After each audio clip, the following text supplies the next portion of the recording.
right. Welcome, everyone. We are joined today by a number of city staff, as well as staff from the Orange County Healthcare Agency and the Orange County Fire Authority.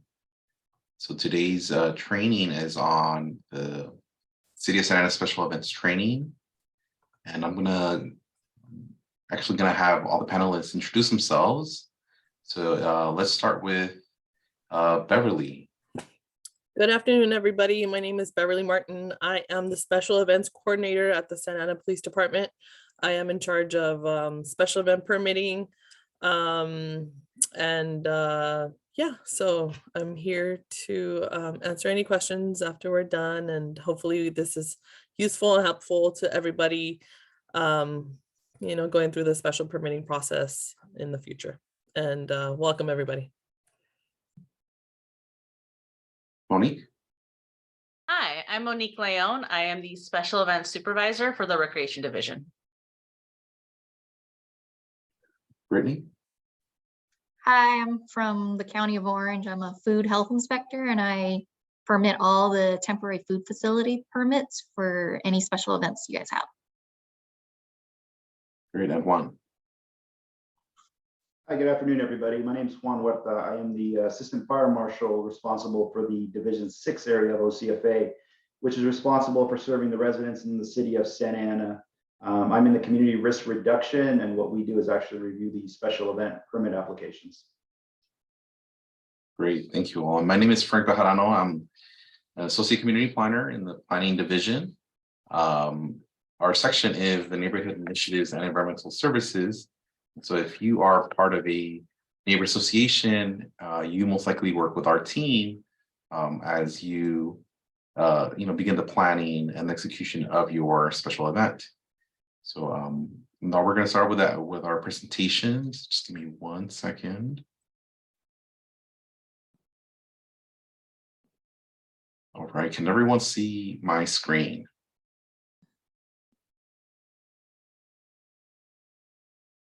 Panelists, can one of you confirm? Yes. All right. So to begin, there are ways to participate during the meeting.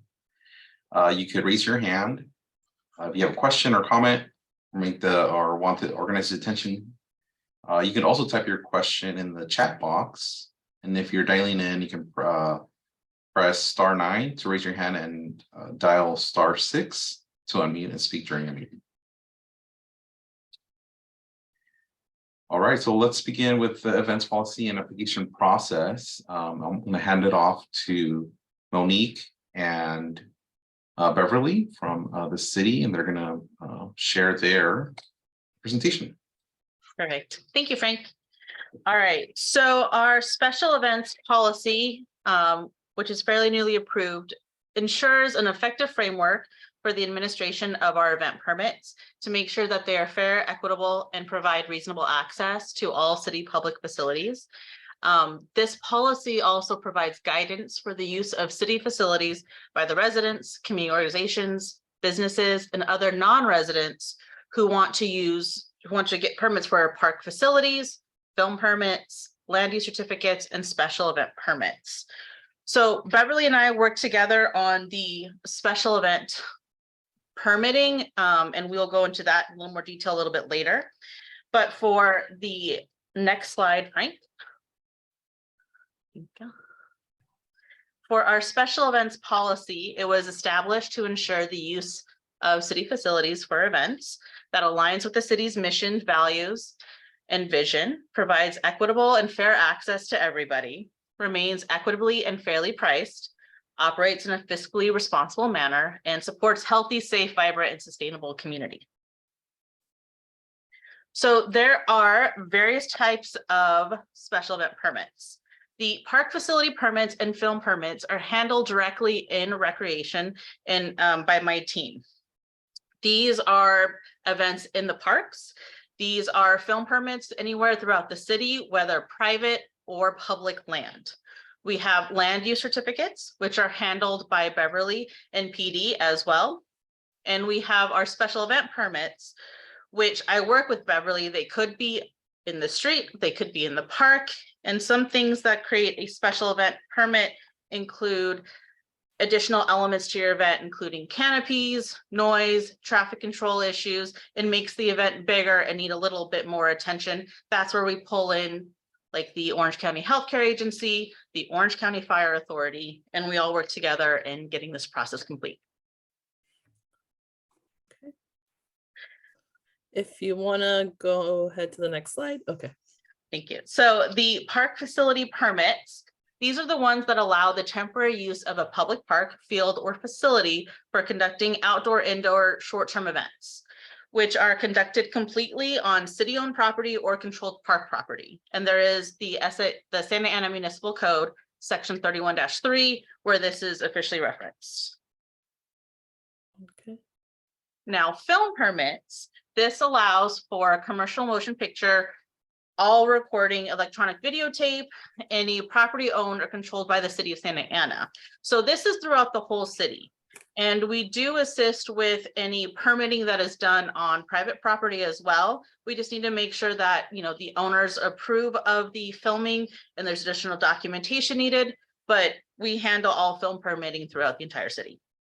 And there is, I'll just touch base, there is a little portion of it. Usually most of them are handled by the Parks and Rec department, but certain ones, depending on what type of elements are involved in the film, there might be a street closure that has to go through the PD. Let's say there's pyrotechnics and stunts. We have to review the application, simulated blood or violence. Let's say maybe they use fire trucks or police vehicles, things like that, special effects, simulated weapons. If there's things like that, there's those kind of elements in the application. We like to review it just to make sure PD is not required for those specific film permits. Sometimes they film at the train station, and certain ones in the past we have had police be present just because of the location and some of the elements that might be used. So it's often required for the PD to review these film permits. So the more detailed that the organizer, the trying to get the permit can be on that application, the better for us. So it's usually does not require PD, but it's a good thing to just be as detailed as possible on that application. Okay. Absolutely. Okay, and I'll touch base a little bit on the land use certificates because there is a lot of confusion on how those work. So the land use certificates are they are issued by the planning division, but they do need Santa Ana Police approval as well as OCFA approval. They must, and those consist of an event occurring on a private property for a special event that does not meet the criteria for that special zone.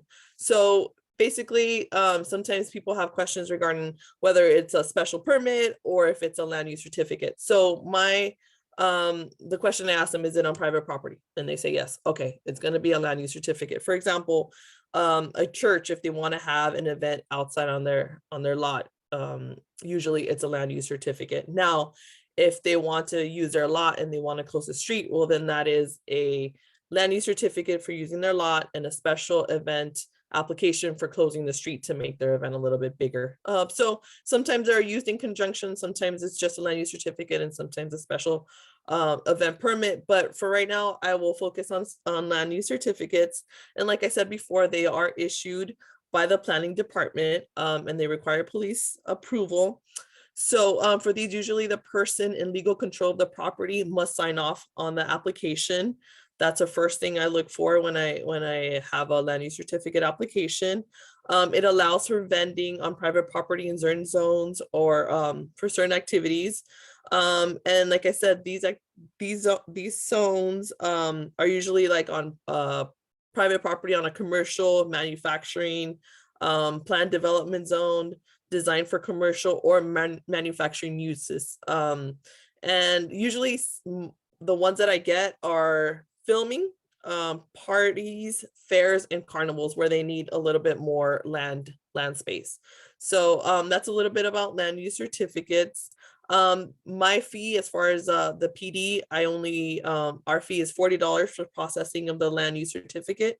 Now the planning division does have their own fee, and that does depend on I believe dates and things like that, but they do have their criteria. But as far as PD, it's $40 to process that application. And usually I require the application signature from the property owner and a detailed site map of the location.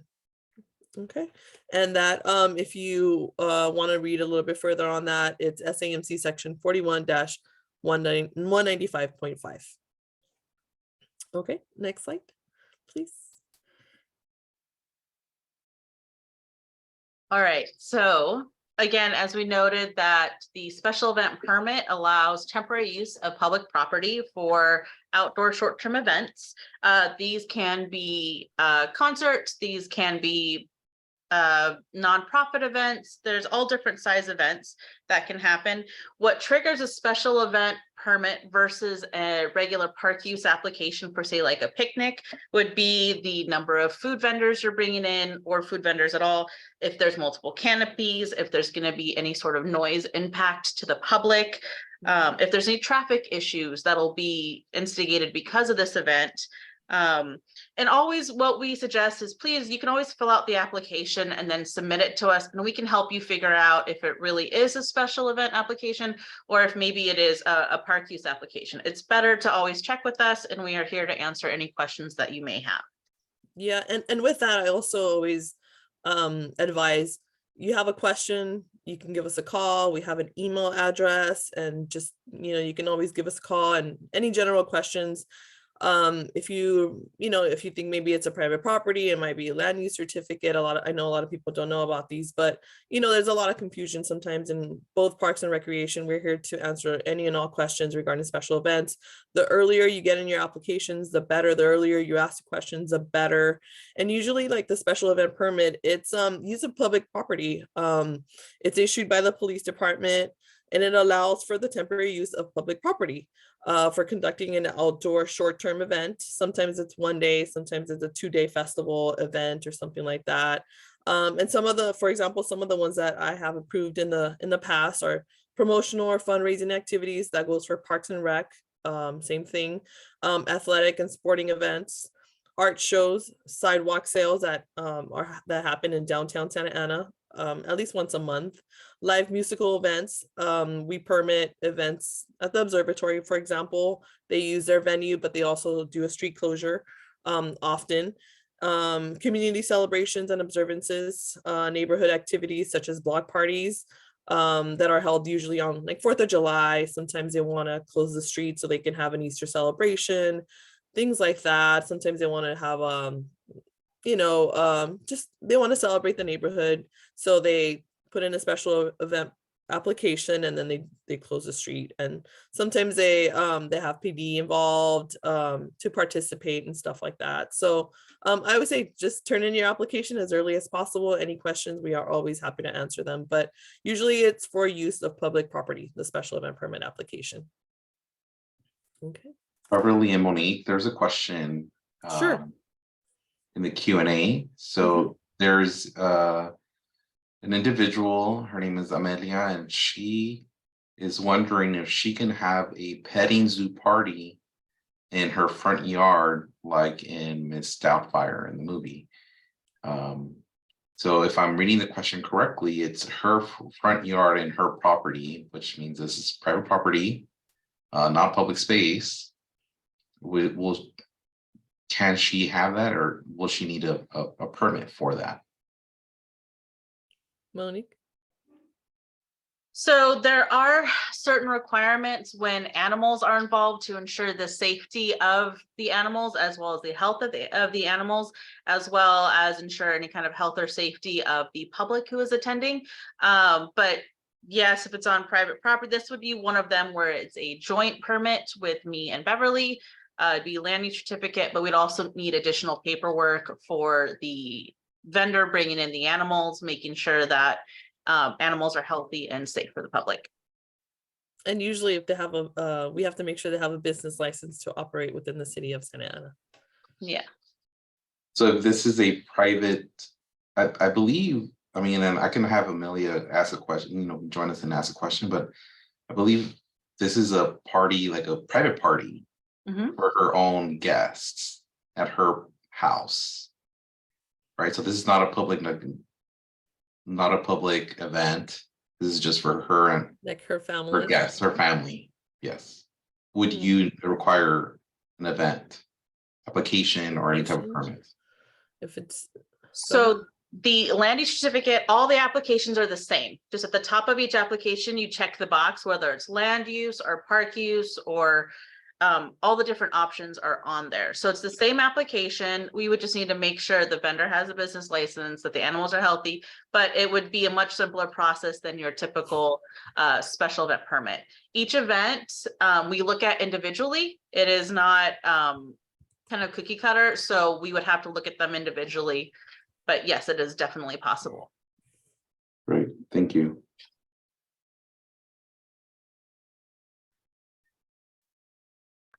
Okay, so the event permit process, like I just mentioned, there is the event permit application, which is online at Santa Ana. But you can also email special events at santa-ana.org and we can help you get that application.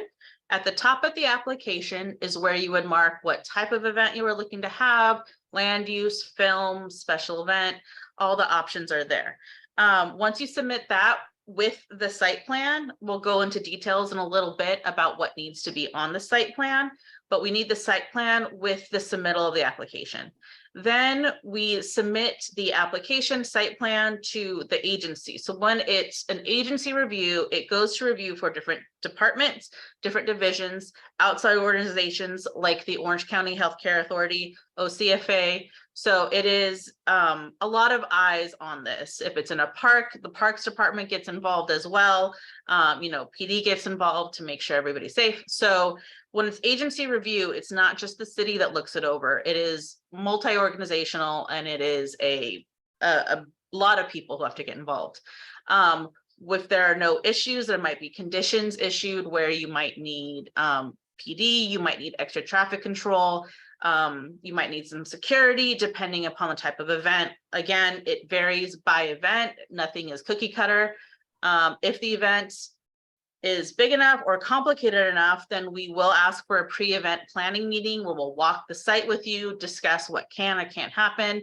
Say there's a carnival on a park site, then we'll tell you where you can and cannot have vehicles, for example, food trucks, things like that. If it's needed, then we will ask you to get the Orange County Healthcare Agency their documents in showing that all your food vendors have the permits needed, that if there's pyrotechnics, all your Orange County Fire Authority paperwork is in. And once we have all those additional requirements, we'll pay the fees and then you'll get the final approval and the final permit sent to you. Mhm. Monique, Yes. we have a question Sure. regarding the process. So the question is the requirements for a car club or event at city parks. Okay. So that one, car clubs are not able to be on the grass at parks. It would be in a parking lot, which is when it becomes more of a joint use with BEV and the LUC. There's a traffic control plan because we can't have cars driving while the public is walking. That is a safety issue. We want to make sure the cars are stationary so the public can walk through safely. And then we would just need the details, the site plan, the application, things like that, and move forward from there. Great, thank you for that explanation. I think in a follow-up question. Sure. As far as city staff handling unapproved or unpermitted events on city property, how does that look like?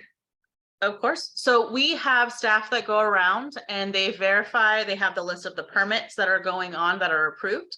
They're set up, how extensive it is and where they're allowed to be set up, all the details of the event. They go around and they verify that the events match up with their job. Now, if they are not if they are not on the application, then they communicate with upper level staff. We work with, PD, with code enforcement, with any group we need to, we try to have events happen. We don't like to deny people events, but if it's something that is not safe, then we work with getting them off the property if needed. Mhm. And sometimes cited. We prefer not to do that, right? We hope that everybody goes through the permitting process, just because there's so many elements and there's liability not only for the organizer, but for the city as well, right? That's why we have a permitting process. That's why there's policies and regulations to make sure everything's permitted and done properly, because things do happen. And we'll get into insurance in a little bit, but that's why there's a permitting process, because things do happen at these events. Nothing has happened, but things can happen, accidents can happen, and we want to make sure that everything's done, like I said, properly, because there's a lot of liability in having an event in the city of Santa Ana.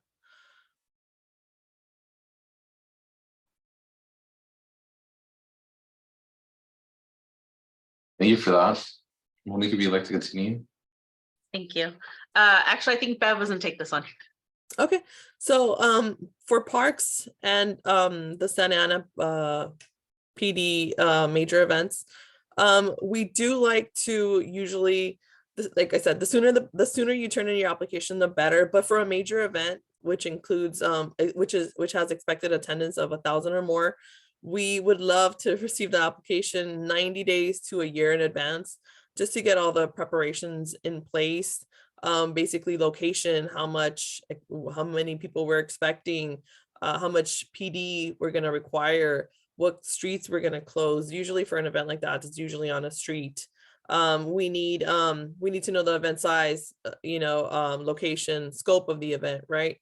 For a moderate event, I would say 100 to 1,000 people, 45 business days to 6 months prior to the event is ideal.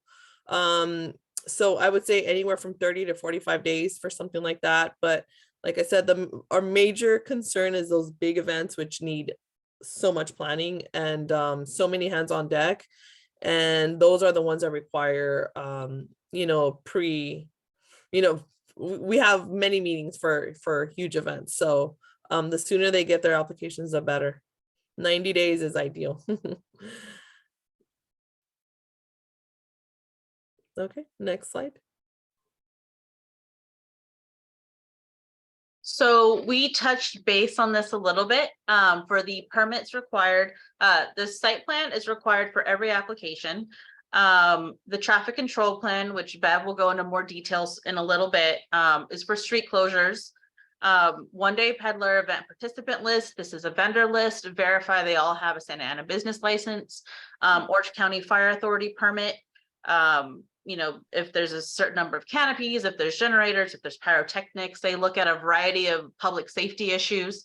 The Orange County Healthcare Agency is if there are food vendors, whether it be food trucks or food stalls, they cover all of it. And those are just some of them. If there's a stage included, then there is a building permit that is needed. If it's a stage over 36 inches, then there's also, if there's generators, the building department needs to be involved as well. So the Parks and Rec department, as well as the PD department, we assist you in communicating with all these different groups that have these requirements. So the Orange County Fire Authority and the building department are the ones that have the requirements and the restrictions on generators and the stage. So we know that is required. So we connect you with the people you need to talk to in order to make sure your event can go on as safely and as happily as possible. So we are here to connect you with those that you need to talk to. That's why I always, Monique, thank you. That's why I always ask, the more detail in your application, the better. Sometimes, you want, some organizers want to have pyrotechnics, right? There's big concerts and they want to have pyrotechnics. In order for me to, refer them to OCFA, the application has to say possible pyrotechnics, or we're thinking of having pyrotechnics, right? And that way I can connect you to OCFA. If you're going to sell food, if you're going to be, cooking, we're going to connect you to OC Health. So the more detailed your application is, the better for us, because we can refer you right away to the correct agency. for further planning. Right, and if we do not have these items on there originally, then it can delay the permit process, because if we find out at a later date that you are having something that needs further approval by another agency or another department, then we have to go to them at that point, and if it delays, then unfortunately, it can take a little bit longer. So if we want to help you get everything done in a timely manner, and so just as Beverly said, the most detailed application you can get us is always the most helpful.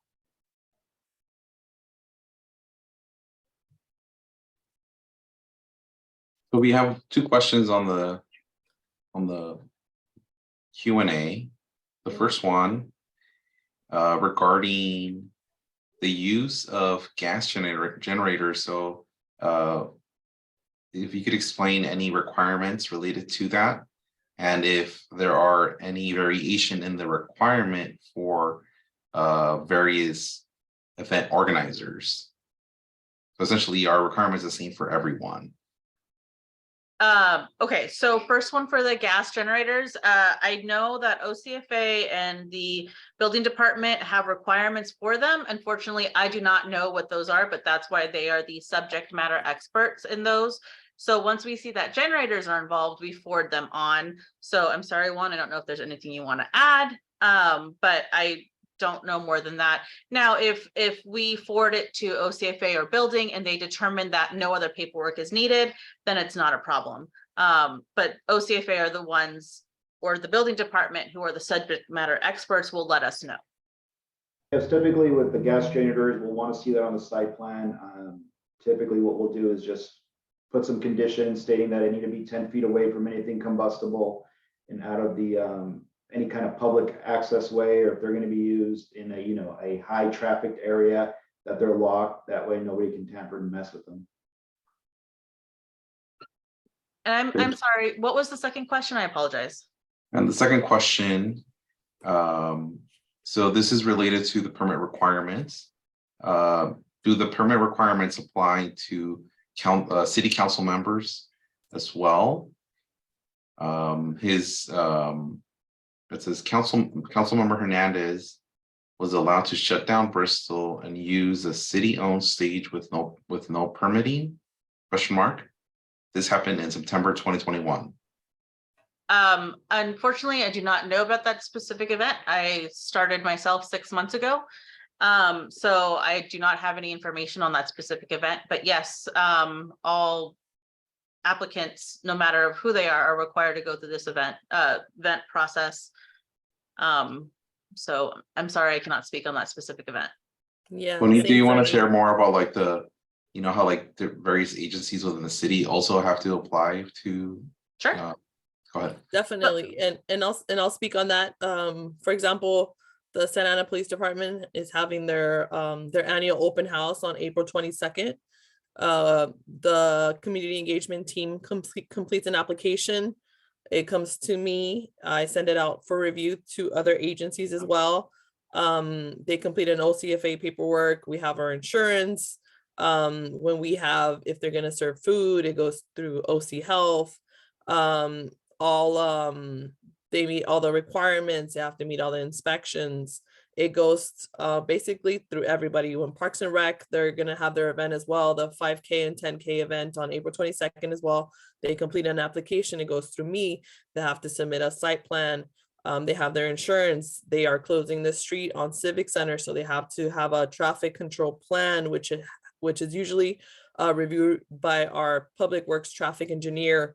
Sometimes it needs revision because we can't close the street because there's something going on, there's construction, but everything is reviewed by all the departments within the city of Santa Ana, and they are pretty much held up to the same standard. Everybody has to submit an application and it's set for review, and if there has to be changes and updates and things like that, and same permitting process for everybody thoroughly.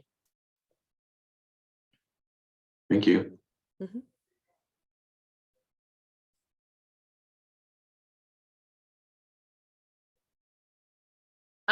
Okay, so Bev and I will take turns on this one. Site plans. So it doesn't have to be an exact picture of the items you're going to use, but an overview map that shows where you're going to have the stage area, backstage, exhibitor, VIP area, or any elements that you're bringing in, where canopies, food trucks, food vendors, unloading, barricade placement for street closures, routes if there's any kind of parade, all the elements have to be shown. An overview is totally fine.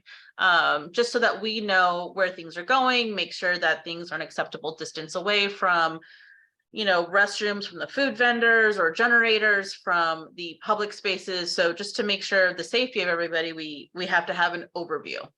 Right, and I would also like to add, when there's a big event, OCFA likes to make sure there's an area where they can get through in case of an emergency that requires a 20-foot I guess fire lane, you know, in case of emergencies. And we always for bigger events we require that on a site map and site plans, you know, an exit entry exit I guess area, make Right. sure that's always included. Our goal is always to ensure the safety of the public. So things like that are, you know, what Santa Ana PD, OCFA look at, make sure that the public will be safe during the event and in case they're needed. Okay, and this is this applies more to when we have larger events that require a street closure. Our traffic control plans, we need to know the route, the detours, since the streets will, you know, usually it's multiple streets, sometimes it's just one block or 2 blocks. We need to know the routes, the detours, all traffic control, where all the traffic control equipment will be, whether it would be cones, barricades, and the signs. Usually it'll be on the permit that for all street closures, we require water cave filled rails to make sure that no vehicle can get in within the zone and require maximum safety. Also, when you submit a traffic control plan, when you are planning for a street closure, it must be pre-approved and stamped by our city's traffic engineering department. No exceptions for that. Usually when we do traffic control plans, when we're planning to close a street, we require 80% of the residents and businesses in the area agree to the closure. So that is whether it's in a commercial area or residential area, we require 80% of the neighbors to sign on that street closure and be notified properly with proper notice that that's going on. All right, so the one-day Peddler event participant list is, so for events that have different vendors coming, we ask for a list of the vendors and it goes to our business license department and they look at it and they ensure that all the vendors have a up-to-date Santa Ana business license. And they are great in assisting these vendors getting what they need for these events, even if it's a one-day Peddler. They are awesome. The ones who do not need a Santa Ana business license are public school districts and government agencies don't need a business license. Nonprofits and for-profit businesses do.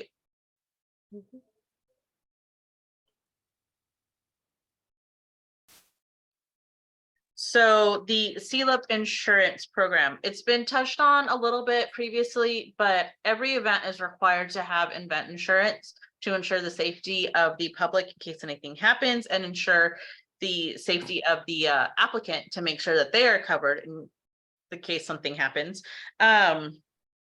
But this SELIP insurance program, you can see the website and all the information there. You can call them and get a insurance plan that the city will approve. So when you get, we'll send you insurance requirements based upon your event. So if there's an event that has pyrotechnics, the risk is higher than an event that does not.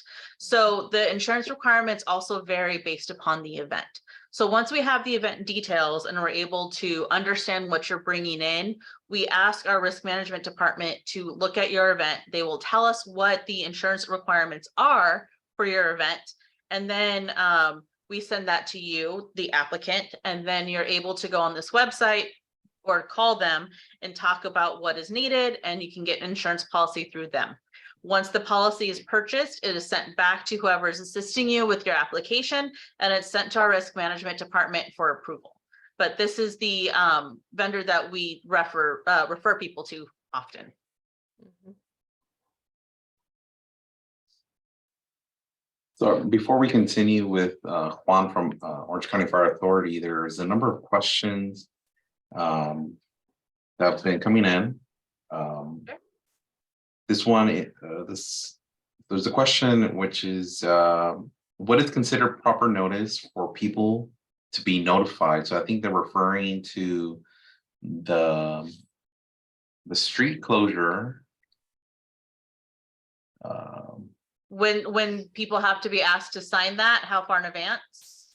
Yes. Got it. So we ask that all supporting documentation that could include health department, OCFA, signatures for traffic closures, traffic plans, be submitted 2 weeks before your event date, because we have to receive it and then we have to send it off. So we have to send insurance off to risk management. We have to send the traffic control plan to our engineering department. OCFA has to get the paperwork and review. Healthcare agency has to review. So we require all documentation 2 weeks before your event date, all supporting documentation, so it can be properly reviewed. And I'll just add, like, let's say you want to close the street, close Flower Street or something like that. And that you want to have your event, you have your application. We have our special event application, which has the signature page within it. Usually a lot of the people that apply for our events, they usually know how these events work. They go out there and they speak to the residents or they speak to the businesses as they are submitting their application, and some of them already come with signatures. So this is pretty much the same thing that that I've said. Be as detailed as possible, ask questions. If you want to close the street and you're an organizer that comes and has events within the city of Santa Ana often, get your signatures. The sooner you notify the neighbors, the commercial businesses, the better. So if you have your application 45 days in advance and you want to close Flower between Civic Center and Santa Ana Boulevard, get out there, notify all the businesses that will be affected, get them to sign. They will appreciate the early notification of your event. That timeline that we showed a few slides ago, that's the soonest you can get it out. So for a major event where it's over 1,000 people, you can start planning up to a year in advance, and that includes the signature page, which, as Bev said, is on the application. But the latest we will accept any documentation for approval is 2 weeks before the event. 2 weeks prior. Mm-hmm. All right. And another question related to, this is more towards like feedback or the evaluation of events. So has the city done or is planning on doing an evaluation asking residents to share what type of community engagement events residents would like to see more of? I would love to host an event based on what residents would like to participate in or need. I do not know of one currently, but that's a great idea. We love to get the public's input on what they would like to have. If you are holding an outside event and you feel like that you are able to identify a need that you would like to address, you're able to turn in the application and work that way as a third-party renter.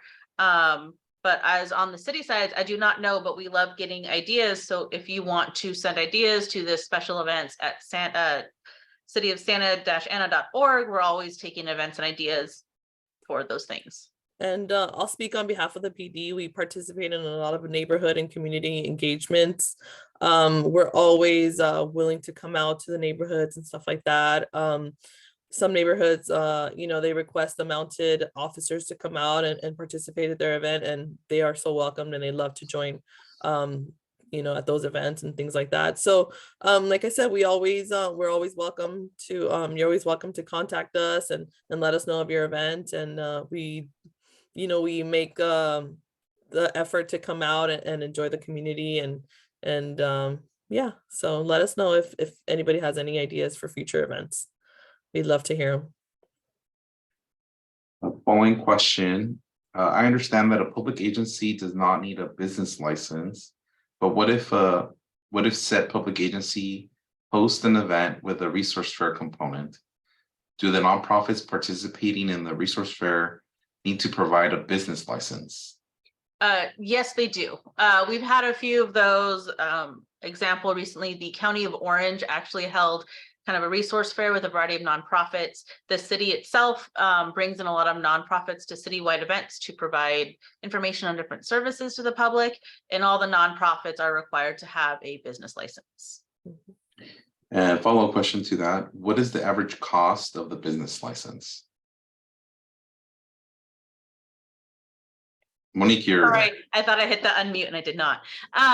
It varies. So there's no strict answer because the business license people are great, but it's by quarters or it's by day. It's depending upon if you're looking for a one-day event business license, a quarterly business license. There's no average, unfortunately. And then the film business license is actually different than a regular vendor business license. So it gets a little bit complicated, which is why the business license department is the subject matter experts, and they're the ones who'll be able to answer that question. Thank you. All right. So sorry, just to touch on that, if you would like to continue getting more information on that, email special events at santa-ana.org, and we can get you in touch with the business license person to help you answer that question, because I know that didn't really answer a lot of it, but we can help you get that answer.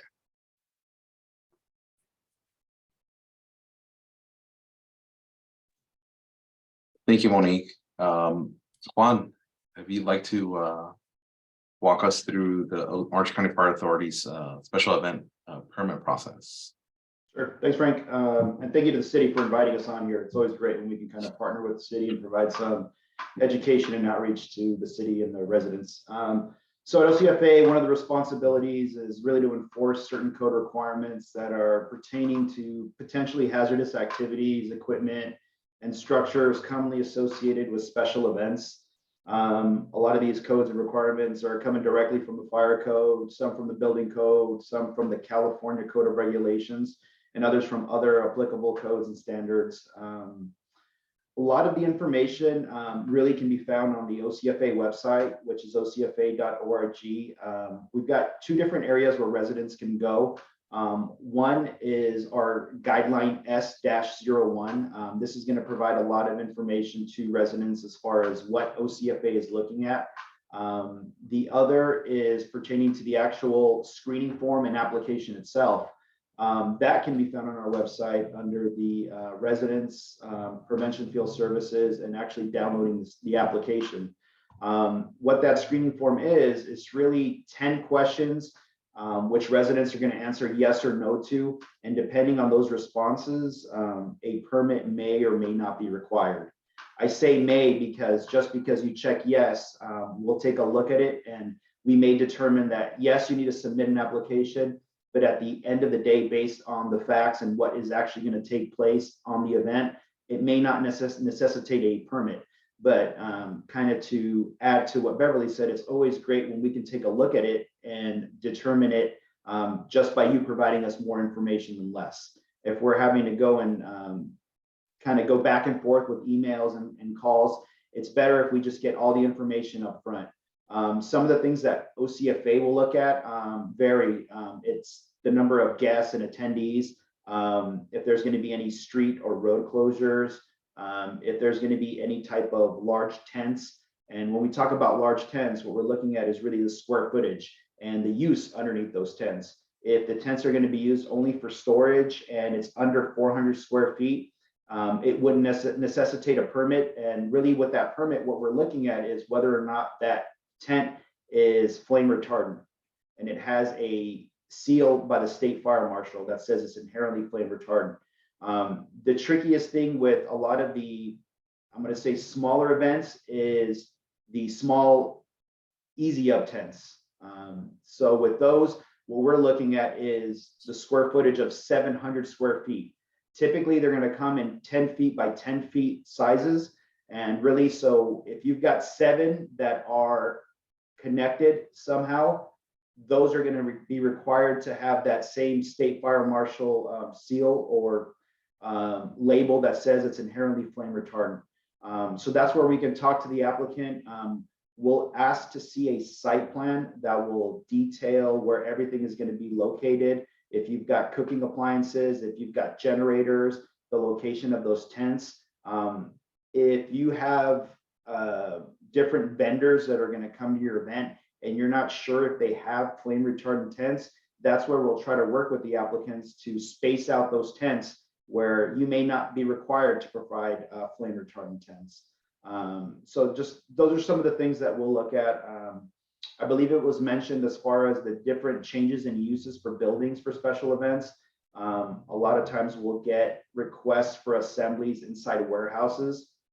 We'd have to really work with the applicant as far as making sure that since there will be a change in occupancy for that building, we'll never get the same safety features that you would get normally with a building that's built specifically for that use. But we can work on alternatives that would make it still safe for an event to potentially be housed within that building. Aside from that, that special event screening form and application will also have information as far as what the costs are for each permit. I believe it was touched on as far as pyrotechnics and special effects. That's another thing that is, we'll need a lot of information regarding insurance. We'll need to take a look and make sure that the person that's going to be executing that pyrotechnic show is also licensed through the Office of the State Fire Marshal, and their license is in good standing with the state. So the biggest takeaway is, I think the same as the city, is we want to make sure that we're getting that information early in the process, so that way we're able to expedite and provide you back that permit if it is required. We have our email address for special events, which is specialevents@ocfa.org if anybody has questions. But then you could also contact the local office here in Santa Ana at Station 74, and I can provide that telephone number right now. It's area code 714-567-3240, or as I said, you can always email us at specialevents@ocfa.org.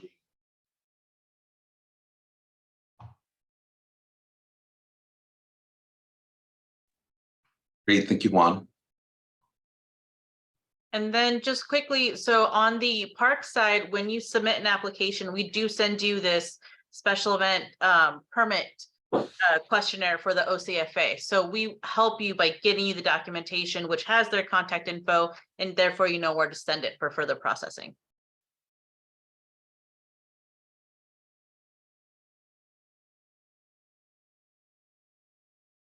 All right, so now we're going to transition over to the Orange County Healthcare Agency. And we've already received a question regarding the selling of food. So we'll have Brittany go through her presentation, and hopefully we'll bring some clarity to that question. Brittany.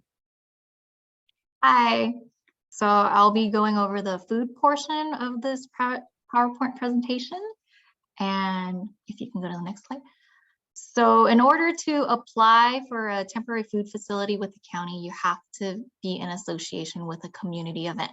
So the definition is in the California Retail Code that defines a community event as an event conducted for not more than 25 days in a 90-day period that is not of civic, political, public, or educational in nature, including state and county fairs, city festivals, circuses, and other public gatherings approved by the Environmental Health Department. Next slide. So a community event, it has to be sanctioned by the municipalities, such as state, county, city, planning, zoning departments that oversee the event site. Temporary food facilities operate for 25 days in a 90-day period, then are torn down. There has to be a distinct start date and end date, and shall incorporate other businesses and organizations from the community and not highlighting one individual. So it can't be a normal course of business. Next slide. So community events, again, like I said, are state, county fairs, city festivals, circuses, or any other public gatherings approved by our department, but they are not grand openings, not garage sales, yard sales, estate sales, or feeding class members and spectators at a seasonal pool during the on-season period. Next slide. So other requirements regarding our special events program, the event organizer is required if there are 2 or more food booths. Warewashing, which consists of a 3-basin sink, is required for operators that plan to handle open food. So up to 8 food vendors are allowed to share that one sink. Food must come from an approved source. If you plan to have food trucks, OC permitted food trucks are allowed. If they plan to be from an out of county, such as LA, Riverside, San Bernardino, they just have to pull a TFF permit, and health permit applications are required at least 2 weeks prior to the event. Next slide. So if you have any questions or would like to submit an application, we have our hotline at 714-433-6080. You can also email us at ehspecialevents@ochca.com, and feel free to go on our website at ocfoodinfo.com/TFF. We do have a video that is very helpful for all the vendors out there. Thank you, Brittany. So just to circle back on the question related to food, they wanted to know what the permitting process was if they wanted to sell food on a sidewalk or parking lot if it's on private property. Is it still selling to the public?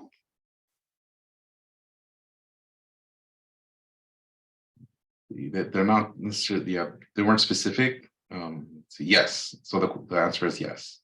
Okay, so if it is selling to the public, then unfortunately we can't approve it on the TFF side because it's not in conjunction to a community event. If it's a complaint, they can go to our website and submit an anonymous complaint as well. But if they have questions, feel free to call me and I can help you specifically. Thank you. And let's see. There's a question. This is for city staff. What are the requirements for hosting an event at a former or at the Plaza of the Flags, where the ice rink was installed? Sure. That'd be me. So the Plaza of the Flags is a special location in the sense that it's also a parking lot underneath. So it is definitely possible to have an event there, but there's a lot more steps. One thing you would need is a structural analysis to ensure that the weight and the number of people that you are looking to have on the plaza itself, that the facility can handle. So there is an extra step on that one to do a structural analysis by an outside organization, and that would have to be submitted with your site plan and your application. Also in that location, there's only 3 points of entries. There's 2 ramps and then 1 staircase. So public access is a little bit harder. And then lastly, there's no direct parking for that event. So you would have to work with the county because all the structures around there are county owned properties and maintained properties. So it's possible. It is a good amount more work, but we can help you through that and help you make contacts with people at the county and try to request all this information. But there is no like direct way to get up to that plaza. So we can help, but there are a lot more steps. So it is kind of restricted on what you're willing, what you're wanting to bring in, stage size, things like that. Thank you all. If there are any questions, this would be the time. In the meantime, while folks, type in their questions or raise your hand, can you all drop in the best way to contact your office if they do have any questions? You can just drop it in the chat and just make sure you mark it for all participants.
All right.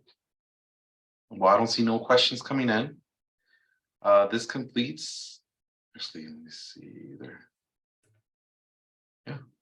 No one has a raised hand. And there's a question. Will the recording be made available? Yes. We will be posting it to the city's YouTube page. So you can access it and review it again. We will also be uploading the PowerPoint presentation to the city's website, so that you can once again review all the slides. And if you have any questions, you can feel free to reach out to each of our offices. So the neighborhood initiatives email, as well as directly with Parks and Recreation and with their special events. Beverly Martin at the police department, and with Brittany at environmental health, and with Juan at Orange County Fire Authority. So with that, thank you all for attending tonight's training, and hope to see you at an event real soon. Thank you for having us. Yes, thanks to you.